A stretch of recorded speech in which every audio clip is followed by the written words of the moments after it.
நாம ஜெபம்ங்கிற 2 பதிவை இதுக்கு முன்னாடி கேட்டிருப்பீங்க. இது அது சார்ந்த ஒரு அனுபவ பதிவு. நாம ஜெபம்ங்கிறது நமக்கு ஒரு கவசமாக செயல்படும். மனசு கலங்கி இருக்கும் பொழுது அது தெளிவடைவதற்கு பயன்படும். ஒரு ஆபத்து நேரங்களில் நம்மளை கரையேற்றி விடக்கூடிய ஒரு படகாக இருக்கும். எப்படி இந்த டஸ்ட் ப்ரூஃப், வாட்டர் ப்ரூஃப்னு சொல்கிற மாதிரி நம்மளை பாதுகாக்கக்கூடிய ஒரு ப்ரூஃபாக, ஒரு குக்கூனா, ஒரு கூடா, ஒரு ஓடா, நம்மளை காக்கக்கூடிய ஒரு வேலியாக அந்த ஜெபம்ங்கிறது இருக்கும். அன்னை அறிமுகமாகி ஆரம்ப காலகட்டத்தில் ஆர்வமாக இருக்கும்போது நாம ஜெபம்ங்கிறத எப்பெல்லாம் நமக்கு வேலை இல்லாமல் உட்காந்துருக்கோமோ, அது பஸ்ஸுக்காக காத்திருக்கிற நேரமாக இருக்கும், அடுத்த வேலைக்கு போக வேண்டிய நேரமாக இருக்கும், எங்கெல்லாம் காத்திருக்க வேண்டியது இருக்கோ, இல்லை பஸ்ஸில் போகும்போது எங்கெல்லாம் நம்ம மனதுடைய இடைவேளை வருதோ, அந்த எங்கெல்லாம் டைம் ஸ்பேர் பண்ண முடியுதோன்னு எடுத்துக்கலாம். அந்த நேரத்துலலாம் நாம ஜெபம்ங்கிறத ரிப்பீட் பண்ணுறது என்னுடைய வழக்கம்.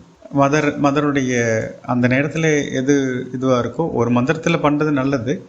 ஆனால் மதருங்கிற ஒரு சொல்ல நான் திரும்ப திரும்ப ஜெபிக்கிறது, ரிதமிக்காக ஜெபிக்கிறது வழக்கம். இப்போ அந்த மாதிரி காலகட்டத்தில் இருக்கும்போது இந்த தரிசன நாட்கள்னு சொல்ல இந்த விஷயம் நடந்தது பார்த்திங்கன்னா கிட்டத்தட்ட 33 வருடங்களுக்கு முன்னாடி ஒரு டிசம்பர் மாதத்தில் நடந்தது, 1993.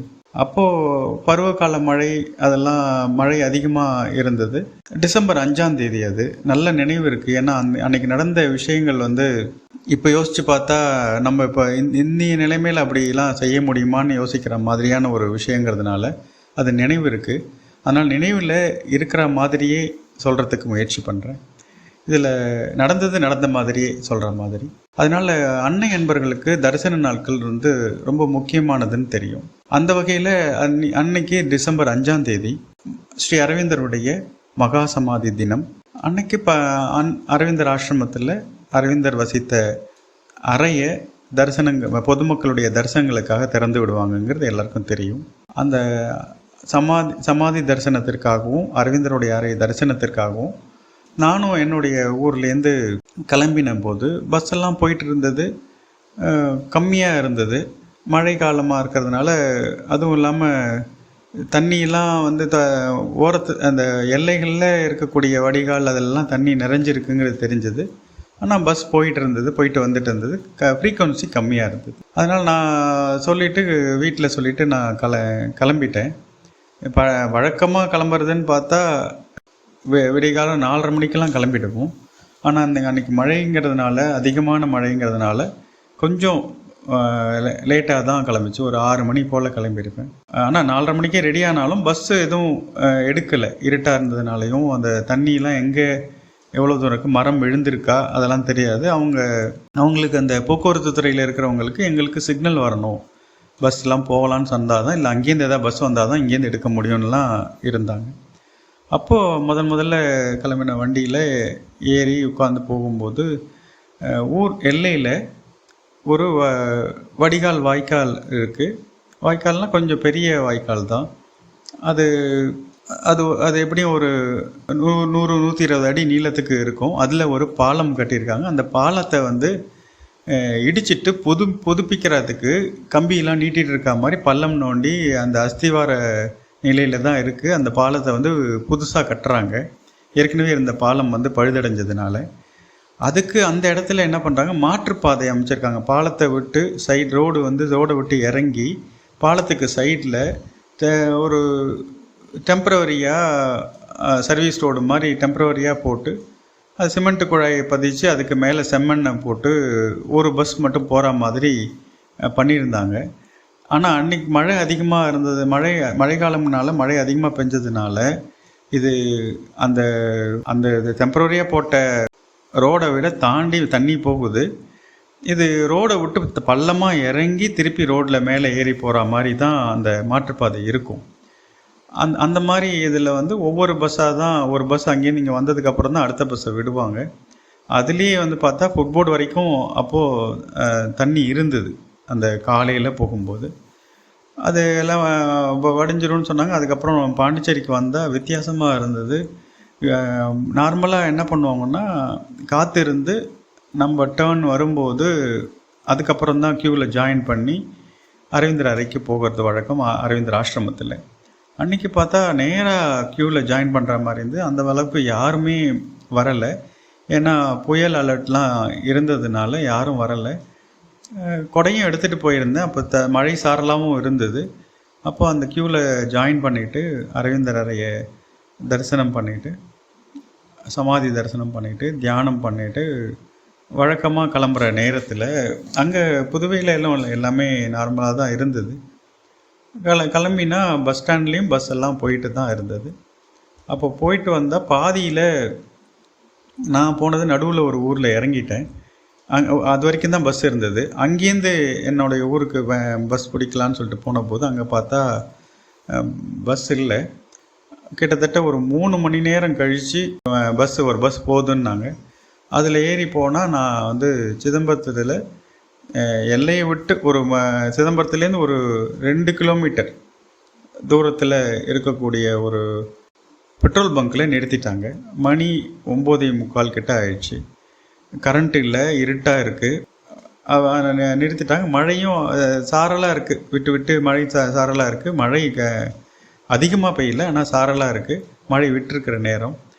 அங்கே இறக்கி விட்டுட்டாங்க. வந்து இதுக்கு மேலே பஸ் போகாது, அங்கே அந்த பாலம் கட்டுற இடத்துல வந்து தண்ணி அதிகமாக போகுது, அதனால் பஸ்ஸை போலீஸ் வந்து போகக்கூடாதுன்னு சொல்லிட்டாங்கன்னு சொல்லி அங்கே தடை சொன்னதுனால இவங்க இங்கேயே நிறுத்திட்டாங்க.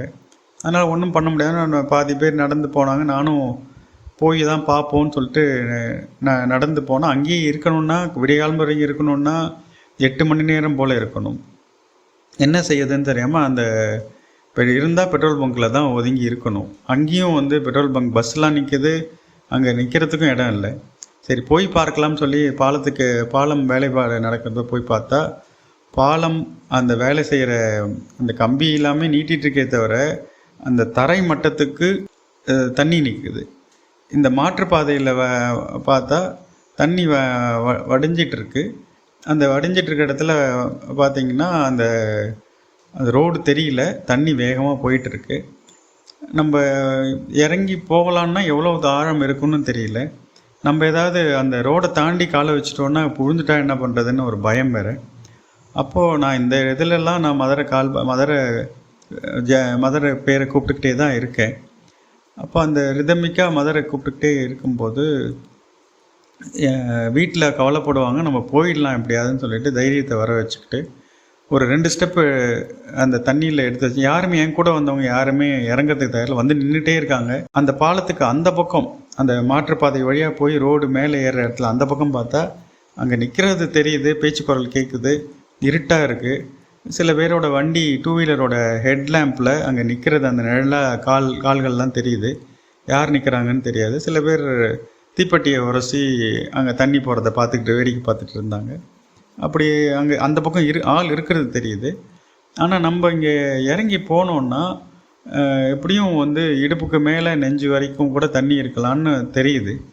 அப்படி இருக்கும்போது சப்போஸ் நம்ம தண்ணி போகிற வேகத்தில் அடிச்சுட்டு போயிட்டோன்னா காப்பாற்ற முடியாது. அங்கே இருட்டில் எப்படி வந்து காப்பாற்ற முடியாது. இது அதுவும் இல்லாமல் அது கழிவுநீர் மாதிரியும் இருக்குது. அது எதுனா அது வடிகாலுங்கும் போது எப்படி வேணால் இருக்கும். அந்த ஒரு கட்டம் வரைக்கும் தான் நல்ல தண்ணி இருக்கும். அதுக்கு மேலே அது கடலில் கலக்கிற வரைக்கும் வேறு மாதிரி தண்ணியாக மாறிடும். அப்போ அதனால் என்ன பண்ணுறதுங்கும்போது சில நேரத்தில் சரி இப்போ வீட்டில் கவலைப்படுவாங்க போயிடலான்னு சொல்லிட்டு மணி 11 மணிக்கிட்ட ஆயிடுச்சு. அப்போது 2 ஸ்டெப் வச்ச போது பார்த்தா முழங்கால் வரைக்கும் மேலே தண்ணி இருந்தது. கால் வைக்கிற இடத்துல பார்த்தா மண் கரைஞ்சிக்கிட்டே இருக்குது. இப்போ திரும்பி 2 ஸ்டெப் பின்னாடி வச்சு பார்த்தேன் போகலாமா வேணாமான்னு ஒரு தயக்கத்தில் அதுக்கு மேலே மதரை நினச்சிக்கிட்டு மதருடைய பேரை ஒவ்வொரு காலடிக்கும் மதர் பேரை உச்சரித்து காலடியில் எடுத்து வைக்கிறேன். இருக்க தண்ணி அதிகமாகுது. என்னுடைய தோள்பட்டை வரைக்கும் தண்ணி வருது. கையில் எடுத்துகிட்டு வந்த பேகு, ஏன்னா அப்போ புதுவையில் ஒரு கோர்ஸ் படிச்சுட்டு இருந்ததுனால அதுக்காக எடுத்துகிட்டு போன பேகை வந்து தலைக்கு மேலே தூக்கிட்டு ஒவ்வொரு ஸ்டெப்பு வைக்கும்போது மதருடைய பேரை வைக்கிறேன். கால் கீழே இருக்கிற மண் எப்படி நம்ம கடற்கரையில் நின்னோன்னா அலை அடிச்சுட்டு போகும்போது காலில் கடியில் இருக்கிற மண்ணெல்லாம் கரைச்சிட்டு போகுமோ அந்த மாதிரி தண்ணி போகிற வேகத்தில் கால் வைக்கிற இடத்துல கால் ரொம்ப கீழே போகிற மாதிரி மண் கரைஞ்சிக்கிட்டே இருக்குது.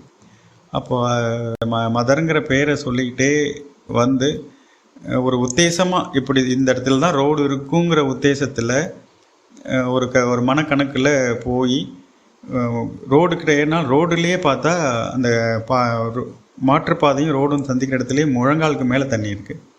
அதுக்கப்புறம் போய் கால் மணிக்கட்டு வரைக்கும் தண்ணி இருந்து அதுக்கு மேலே போனால் அங்கெல்லாம் நின்றுட்டு இருந்த போது எங்கள் அக்காவோட கணவர் கணவர்னு எனக்கு அங்கே இருட்டில் யாரையும் தெரியல, அவருடைய குரல் கேட்குது. என் பேரை சொல்லி சொல்லி கூப்பிட்டுட்ருக்காரு. இங்கேருந்து யாரோ வராங்கங்கிறதுனால அவர் பேர் நானாக இருக்குமோங்க ஒரு சந்தேகத்தில் அவர் கூப்பிட்றாரு. சில பேர் என்னென்னா அந்த மாற்றுப்பாதைக்கு முன்னாடி ரோடு வரைக்கும் அந்த ரோடு வரைக்கும் வந்துட்டு அப்படியும் போயிட்டுருக்காங்க, ஆழம் அப்படி இருக்குன்னு பார்த்துட்டு வேடிக்கை பார்த்துட்டு இருக்காங்க. இவர் வந்தவருக்கு அங்கேருந்து வரவங்களா இல்லை இங்கேருந்து போயிட்டு திரும்பி வரவங்களான்னு இவருக்கு தெரியாதவங்க, இருந்தாலும் வர்றது நானாக இருக்குமோங்கிறதுக்காக அவர் கூப்பிட்டுட்டே இருந்த உடனே நான் கிட்டே போய் அவர் கையை பிடிச்சி சொன்னோடனே, அப்போது வீட்டில் எல்லாம் கவலைப்படுறாங்க, அழுதுட்டு இருக்காங்க. நீ என்ன இந்த மாதிரி இருக்காங்க, நாங்கள் என்னால் உட்கார முடியல, நான் என் வீட்டுக்கு போயிருக்க வேண்டியது, பாட்டியெல்லாம் கவலைப்படுங்கும் போது சரி நீ வரியான்னு பார்த்துட்டு இப்போ வந்ததுக்கப்புறம் போகலான்னு சொல்லிட்டு நாங்களாம் உட்காந்துருக்கோம். கரண்ட் இல்லை, ஊர் ஃபுல்லாக கரண்ட் இல்லை அப்படின்னும் போது ஏன் இப்படி ரிஸ்க் எடுக்கிற, கொஞ்சம் முன்னாடியே கிளம்பி வந்திருக்கலாமே அப்படின்றாங்க. மத்தியானத்தோடையே பஸ் எல்லாம் நிறுத்திட்டாங்க. ஏன்னா இந்த ஏரிகள்லேருந்து தண்ணி திறந்து விட்டது, தண்ணி அதிகமாக இருக்குங்கிறதுனால இது மாற்றுப்பாதையில் தண்ணி அதிகமாக போகும்போது பேருந்து போகிறதெல்லாம் சரியாக பாதுகாப்பாக இருக்கிறதுனால நிறுத்திட்டாங்கங்கிறதையும் சொன்னார். இப்போ அவருடைய வண்டியில் பின்னாடி உட்கார வச்சுட்டு அழைச்சிட்டு போனார். இப்போ இந்த விஷயத்தை பார்க்கும்போது இப்போ அதே மாதிரி நம்மளால் இறங்க முடியுமா, போக முடியுமான்னு யோசித்து பார்த்தா மலைப்பாக இருக்குது. நீங்கள் இது சாதாரண விஷயந்தானே, இதெல்லாம் தாண்டி வெள்ளத்திலலாம் நீந்தி வந்திருக்கேன்னு சொல்லலாம். எனக்கு நீச்சலும் தெரியாது, இது நீச்சல் அடிக்கிற இடமும் கிடையாது, தண்ணி வேகமாக போயிட்டுருக்க மாதிரி இருக்குது. இந்த வலது பக்கம் போனால் அந்த கட்டுமான இதில் கம்பியில் விழுந்துருவோம், இடது பக்கம் போனால் அது வாய்க்கால், அதை அடிச்சுட்டு போகிற இடத்துல போயிட்டுருக்கணும். அதெல்லாம் இருக்கும்போது, அதுவும் இல்லாமல் அதை தாண்டி வந்த உடனே உடம்பு நடுக்குது. அந்த குளிரில் அந்த தண்ணியில் போகும்போது உடம்பெல்லாம் நடுக்குது. நடுக்கலோடு தான் நடந்து வந்தோம். அப்படி இருக்கும்போது அங்கே நம்மளை அழிச்சிட்டு போகிறதுக்கு ஆளும் இருக்கும்போது பார்த்தா இதெல்லாம் ஒரு அமைப்பாக ஒரு முன்னேற்பாடாக நடக்கும்போது பார்த்தா நம்ம காக்கக்கூடிய கவசமாக இறையொருள் இருக்குங்கிறத உணரக்கூடிய ஒரு தருணமாக இது இருக்குது. அதனால் ஜபம்ங்கிறது நமக்கு காக்கக்கூடிய கவசமாக இருக்கும், கலங்கின மனதை தெளிவுபடுத்தக்கூடிய ஒரு விஷயமாக இருக்கும், நமக்கு தைரியத்தை கொடுக்கக்கூடிய விஷயமாக இருக்கும். நம்ம மனசை தேவையில்லாத விஷயங்களில் ஈடுபடாமல் ஒரு இதில் ஒரு ரிசீவ் பண்ணிக்கிற ஒரு ஸ்டேஜில் ஒரு உயர்ந்த நல்ல அதிர்வில் இருக்கிற மாதிரி ஒரு விஷயமாக இந்த ஜபம்ங்கிறது இருக்கும். அதனால் அதோடைய இலக்கணப்படி செய்யும்போது அது நிச்சயமாக நம்மளை காக்கும்.